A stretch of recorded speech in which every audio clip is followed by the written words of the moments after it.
Dis so lekker om die Here te dien. Ja, dis so lekker om die Here te dien. Ja, dis so lekker om die Here te dien. Ja, dis so lekker om die Here te dien. Ja, dis so lekker. Hi Trio Kids, dit is so lekker om vir 'n slag weer by julle in te loer. Ek hoop dit gaan goed by julle en by die huis, met mamma en pappa en al julle vriende, dat julle almal nog gesond is. Joh, dit was 'n koue winter gewees.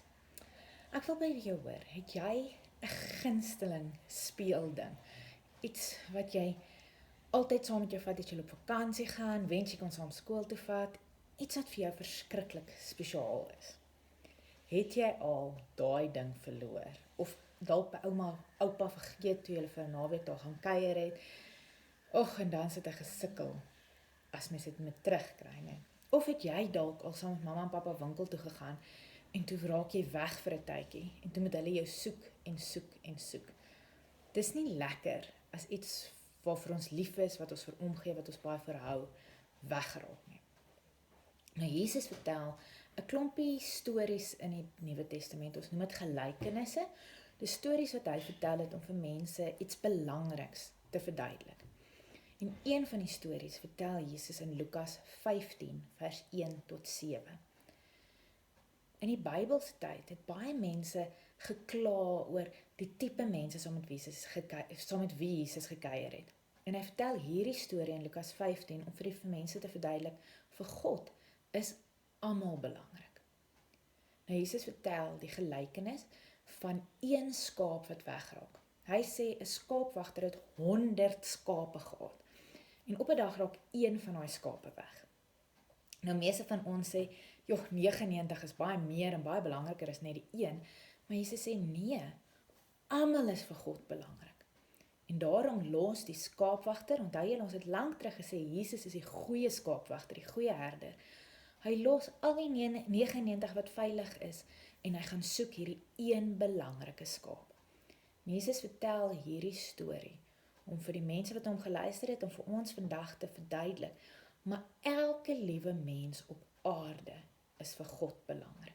En dit sluit jou in, en dit sluit jou boetie en jou sussie, jou ma, jou pa, die mense wat by julle huis werk, jou juffrou by die skool, almal in.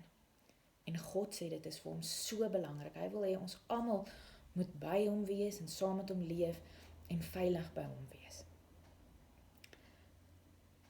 Ek wil hê julle moet nou gaan die Lukas 15 se stukkie op die skerm verskyn, pause die video en lees dit saam met mamma en pappa en dan gesels julle oor wat dink julle beteken hierdie storie wat Jesus vertel het nog vir julle gesin. En dan wil ek julle uitnooi om hierdie week as 'n gesin saam 'n lekker skattejag te hou. Maar julle gaan dit bietjie op 'n ander manier doen. Elkeen van julle, van die jongste tot die oudste in die huis, kies een item wat vir jou baie belangrik is. Dalk is dit vir iemand die TV-remote, vir iemand anders is dit dalk 'n selfoon of 'n speelding of dalk iets lekkers en dan gee julle dit vir iemand anders in die gesin. En dan gaan steek hulle dit weg en hulle moet vir jou leidrade gee hoe om jou gunsteling ding weer te gaan opspoor. Maak dalk net 'n lysie mamma of pappa van waar die goed weggesteek is, laat die remote nie heeltemal wegraak nie, maar dan hou julle elkeen julle eie skattejag vir jou gunsteling ding. Net om bietjie te beleef en ervaar hoe belangrik dit is en hoe erg Jesus soek na hierdie een skaap wat weggeraak het. En as julle dit klaar gedoen het, dan gesels julle bietjie oor hoe dit was om hierdie belangrike ding van jou te gaan soek.